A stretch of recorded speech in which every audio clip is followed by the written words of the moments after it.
Voilà la décision prise par les États-Unis d'Amérique afin de mettre fin entre guerre RDC-Rwanda. Décision Islami Lelo. Un moratorium jusqu'au 25 août. Qu'est-ce qui a poussé les États-Unis d'Amérique de prendre cette décision? Aujourd'hui, des fois, M23 va saluer déclaration. La déclaration du 7 août à Bukavu par Bertin Bisimwa. Oyo azo regretté le comportement du gouvernement congolais. Il y a mis balai, ils ont fait une déclaration. Au Balobi, ils ont annoncé Bukavu et Nani Goma. Donc ils ont dit il faut à Goma que ils libérer Goma. De l'autre côté, à l'obéa des États ont bloqué le processus à Doha. Mais l'Amérique a frappé jusqu'au 25 août. Ils doivent libérer les territoires de la République démocratique du Congo. Un amendement de 36-28 au projet de loi 2696-2026 qui propose de classer le M23 comme les mouvements terroristes étrangers par un sénateur américain. Bogola nango na émission on a sala ao sikoyo ao na ba détail nyonso. Un général de 22e région militaire aux arrêts depuis ce matin Bakouti et Banaye 50 armes de guerre plus munitions et comme n'engani na tindelier azala na ba armes de guerre wana ba objectif ezanini. Sa femme a tout dit et le nom du général et sa fonction de Kolobango na katia émission Awa. Si ça dit que Bigné récupéré par la République démocratique du Congo, bravo pour Félix Tshisekedi ainsi que son ministre des Mines. Ça m'a galamba ezalaka ba vient va et vient. Comment le rôle la mannequin, le rôle la miss, à ça le côté dans la plus de 600 titres Bigné. Aimez, likez, partagez, commentez. C'est le Pascalius Kaboulou. Moi, Namkolo Mabele. Le numéro, c'est le plus de 143 84 078 71 89. Moi, Soko Bengyo Kozo. Moi, Namkolo Mabele. C'est le président Pascalius Kaboulou. Tobani Malamoko. Retrait obligatoire sans condition avant le 25 août. Les 600 oblige Paul Kagame à libérer toutes les occupations parce que les ISA veut commencer ces infrastructures plantées, ces entreprises et ces sociétés en République démocratique du Congo. En fait, Paul Kagame pleura. Kagame allait bah, on adore, bah, ça la pointe de presse. Nabukavu, bah, ça la pointe de presse. Ah, on va exécuter. Phase 3 exaté, Fachi Anzambe. Coup d'état et Simbade. Bakendebo et Banson à droite, Union sacrée Koufi, comme Union nationale. Bomonaki Baata Kendaki, Namakamoya, Union sacrée, ABC professeur Mbat, changer chaque. Il y a Union sacrée. Et l'on voit Union sacrée comme Union nationale. Union nationale. Les opposants, les banani, sauf les rebelles et les terroristes. Bravo au président de la République, Félix Antoine Tshisekedi Tshilombo, Mukontombo Lumumai. En attendant de l'autre côté, Niatoto Kende, José Joseph Kabila. Après sa condamnation, tous les biens seront récupérés. D'ailleurs, félicitations aux avocats de la République qui ont soulevé un problème au Bakouti. Avant à la Joseph Kabila, il y avait un homme du nom d'Hippolyte Kanambe Kazemberere. Même signature, il y a Hippolyte Kanambe Kazemberere. Même signature, il y a Joseph Kabila. Or, Hippolyte Kanambe Kazemberere n'est pas un Congolais. Mais la même signature, là où Joseph Kabila va signer. Syllogisme. Donc, Joseph Kabila n'est pas un Congolais. Tout le patrimoine est récupéré en tant que Congolais. Qui lui a octroyé la nationalité congolaise? Point d'interrogation. Comme cette nationalité, Azwaki Angona, Lolenge Moko, Yava Mafié, Bapessié par les Rwandais, on va Bobi Mouzé Laurent Désiré Kabila. Raison pour laquelle Tous les patrimoines de Joseph Kabila, ezala bilanga Maman Olive. Ezala bakingakat, ezala bamoto, bando kumba, tout. Ezala GLM, j'ai dit tout sera récupéré au bénéfice du peuple congolais parce qu'il les a octroyés na voie illégale. Bravo à ces avocats de la République. On a 5 chefs de l'État après ce procès. Ils doivent être bien récompensés, même à la Cour de cassation, parce que ce sont les avocats avérés. Ce sont les personnes qui ont la maîtrise des textes légaux du pays. Les avons noté Montoyer n'a pas haine. Parce que Moutamba, au lieu de condamner Moutamba, dire les droits, comme les droits les veulent, de Ketolobaka, de Lenda Landa. Donc le droit doit se dire tel qu'elle est, et non comme elle doit. De Lenda Ferranda. Ça, ce sont les expressions. Il y a Bato Basali droit Bayokibien. Il y a de Lenda Landa et de Lenda Ferranda. Les lois doivent se dire telles qu'elles est. Et non, les lois doivent se dire telles qu'elles devra. Au biloko fond, nous ça les athées. Donc, ce que Kangi Moutamba, et c'est ce que Junior Mata. Parce que ce que Moutamba a fait, c'est ce que Junior Mata aussi a fait. Tout, si Vondo veut nous promettre la justice, il doit d'abord commencer par arrêter Junior Mata. Les retiens obligatoires, je l'ai déjà dit. Qu'est-ce qui a poussé les États-Unis d'Amérique de dire au Rwanda et au M23, non, de dire à Paul Kagame, je dis bien à la personne de Paul Kagame, une déclaration est faite en date d'aujourd'hui par Bertin Bissimois. À Lobby Adoua, le M23 réclame la libération de 700 prisonniers dans une déclaration rendue à Bukavu ce jeudi. Chose que le gouvernement congolais ne veut pas écouter et il estime que cela bloque le processus de Doha. Point de presse de M. Bertin Bissimois. K.O. pour libérer les 25. Bango bando loba, potolongo il faut libérer nous les 700 prisonniers arrêtés par le gouvernement Tshisekedi. Bamwanga Chouchou, ba général rwandais Otokangi wana, ba traite wana, nous on les a arrêtés comme les hommes de l'armée congolaise. Nous avons la liste que ce sont les M23. Est-ce que Bango Bazalaki n'a pas Bazalaki dans l'armée congolaise? Il faut justifier parce que ce sont les M23. Gouvernement congolais à lobby, boye bisebiso place Tokangi M23 na bino, toti kaye. Liste basali, batala boye mwanga chouchou. Mkolonini mwanga chouchou asima mundu ki lokola M23. Bokoto, bokoto, bokoto, bokoto. J'ai dit bien aimer, liker, partager. C'est le Pascalius Kaboulou, le communicateur du chef de l'État. Un communicateur au centre de l'investigation. Bertin Bissimois. Première déclaration Betango 6h. Tola Mukaboye, M23 niveau à Goma. Pression. Les 25, vous devez libérer toutes les positions que vous avez récupérées, vous avez pris illégalement. Nebasali annonce. Le retrait à Goma partiel par le M23 sera fait. Nous allons laisser les policiers et une autodéfense sur place. Or, nous sommes dans Lukuta. M23, bazana ba rebelle, to bazana ba policier. Et c'est entre les M23 qui a dit tenir à la police Lukuta. Wana nyonso, il ment un moyen de nier et de chercher la légitimité que eux-mêmes savent très bien que les Amakambo et Koto Salimade. Et leur crédibilité qu'ils cherchent, ils ont le là, les neiges à ciel ouvert. Vous avez dit que les policiers, on dit retirez-vous. Bozonga place Bouti.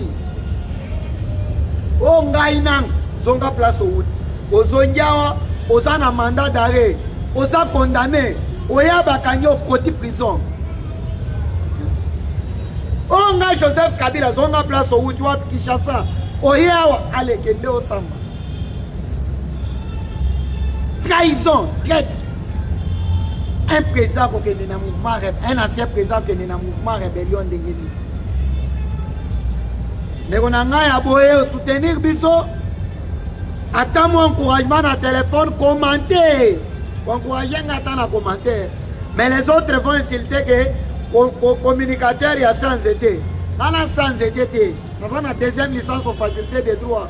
L'année prochaine, nous avons la troisième licence. Nous avons défendre. Bati à monter ma malam. Donc clôturer année académique. Organisez l'ingay moi papier moi bic. Votre communicateur a passé troisième licence. A passé déjà troisième licence. Dixième mois pour reprendre des cours. L'amendement d'une loi 2296 NDAA 2026 qui propose de classer le mouvement M23 comme une organisation de terroristes étrangers, FTO, signée par Monsieur James Riss, un sénateur américain. Un amendement explosif au Congrès des États-Unis d'Amérique. Aïe, félicitations, M. James Riss, jouez toi. Jambo sana. Metonayo. Moteboyo. M. James Riss introduit l'amendement qui explose tout, qui dit dans ces projets de loi de 2026, loi 2296 et Sengeli pour classer mouvement terroriste M23 comme les terroristes étrangers. Donc, qu'est-ce qu'il veut dire par là? En 2026, les États-Unis d'Amérique prennent officiellement une décision d'attaquer tous les terroristes de l'Afrique. Peuple non soit se retrouver dans Bosuinaye. Aujourd'hui, les Africains qui ne pas dans Bango parce que Kimia est athée. Bazo Kokakobongi c'est pas dans Bango parce que Kimia est athée. Pour Trump, tous ont le pouvoir dans les Africains parce que Kimia n'est pas dans Bango. Tous ces gens, et c'est que Bazo Kimia est libéré. Ça c'est d'après Trump.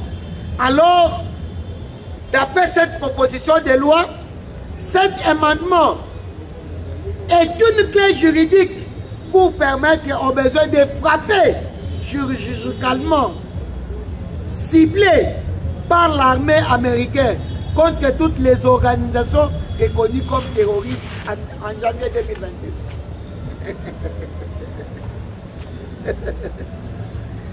Aïe, aïe, aïe, aïe. J'ai toujours dit, il faut être Félix Antoine Tshisekedi Tshilombo. Oh, Makambo Boye Salim.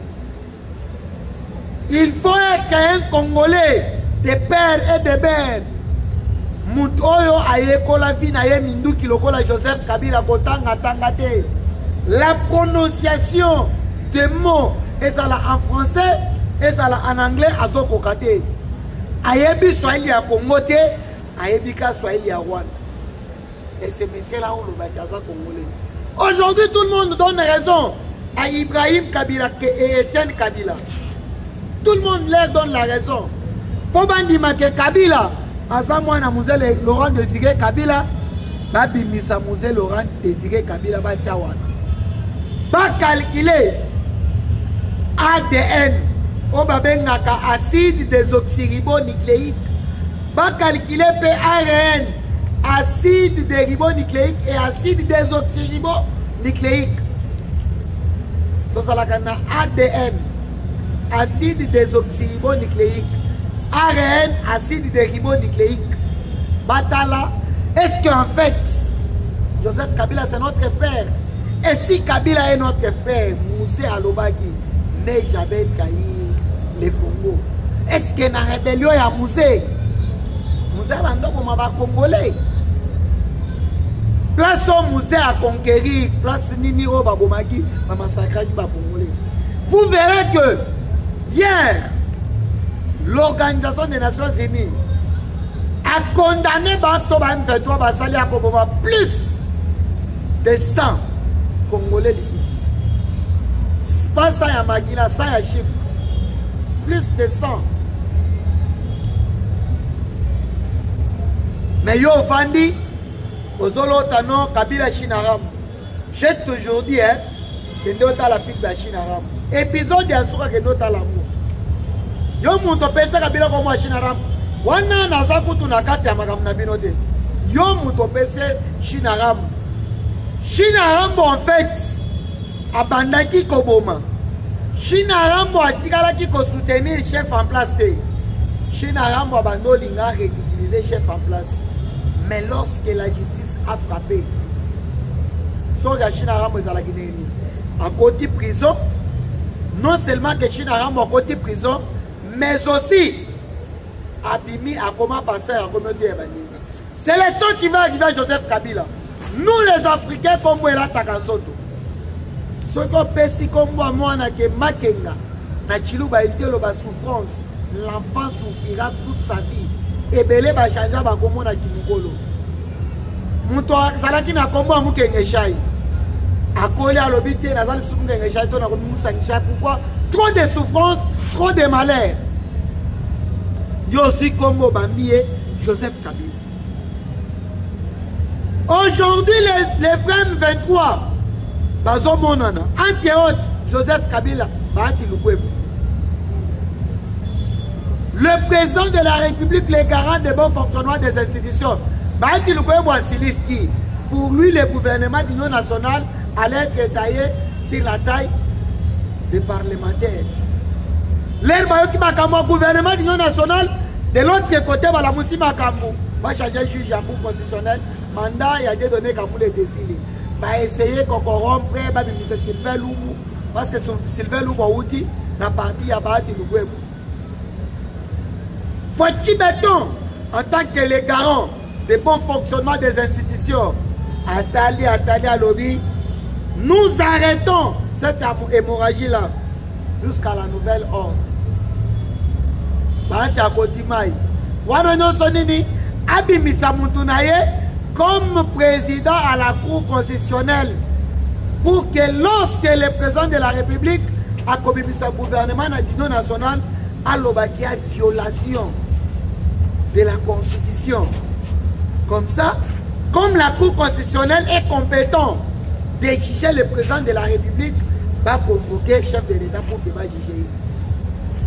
Le chef Fatali Kabane Nabango, à lobby, Nyatabo, jusqu'à la nouvelle ordre, va bloquer en haut. Dédé, Batali, Bazongi si conscience à battre. Baké une élection, de donner Kamouleta. Badibanga, réélu. Batatalo lobby, inutile ya kokende lisusu makambo, ya union sacrée, intérêt à les sous-soutés. Je vous informe déjà, dans les jours qui suivent, vous verrez Bahati Loukoué pour Anthony M23. Jusque-là, je n'ai pas la précision des élections au Conseil national de jeunesse qui va se passer aujourd'hui. Mais je félicite la transparence cherchée par le président William Mukandila, qui ne veut pas s'éterniser dans ce poste, qui a sollicité que cette sélection soit accompagnée par un expert qui vient d'organiser les élections en République démocratique du Congo en 2023 du nom de Denis Kadi. Merci mon président, vraiment, pour avoir cherché cette transparence. Nous en sommes fiers. Le Congo s'est battu sur les valeurs. La RDC s'est battue sur les normes juridiques qu'aujourd'hui tu as voulu que ça soit respecté. Coup de chapeau chez toi. Mais ton son dit Nakatama. Solo. Vital Kabere a outil de Genève. ses propos qu'il devait condamner le Rwanda. Je dis bien ses propos qu'il devait condamner le Rwanda. Je félicite un monsieur au gouvernement du président Félix Antoine Tshilombo, Jean-Pierre Bemba. D'après tout, Bemba me prouve qu'il a l'essence du patriotisme. Dans l'interview, il y a une chaîne français. Question piège. Alors, nous sommes déjà au courant. Il y a Batou Oyo. Va soutenir qui l'Église catholique pour le président français. C'est qui? C'était Paul Kagame. Et après avoir le président de la République, Fachi Beton, il a fallu une rencontre officielle entre Paul Kagame et nos politiciens en Soudan, Cardinal Ambongo, Moutalinga Ambongo, Ambongo. Ambongo azoteka mboka likolo ya nini ya mbongo kombo na secrétaire na bango Chole na habité Chole na lingale ligelo bani. S'il vous plaît na ba commentaire pardon vous expliquer ngai Chole eza kombo bangal eligelo bani hein bosunga biso na ba commentaire Chole ligelo bani. Les politiciens en Soudan. Oh non, Rwanda, Tozo Sepela, Okufela qui bat tebele na génocide ya Rwanda, Olingi Lisusu Magila Tangate. Commencez d'abord par féliciter le président Félix Tshisekedi na Rwanda, na processus de paix. Oya Sali. Aujourd'hui, Rwanda, Kao debout. Les États-Unis d'Amérique sont clairs. Le 25 août 2025, le Rwanda doit obligatoirement libérer ses hostiles, libérer les territoires congolais. Bozalake Belé na place Bolandi Bisso, c'est votre humble communicateur d'investigation. Moi, na Mukolo Mabele, c'est le Pascalius Kavulu. Numéro nanga na pesa rapport fikangate. Mais ceux qui ont trouvé un bon élément, ils diffusé. Aux en conseil à copier cette personne privée. Que Hollandi biso bien té. Comme na biso, na plus 743 84 078 71 89. Au Bengo Kosomana Mkoloma Belé. C'est le Pascalius Kavulu. Nana binoto kutana lobi.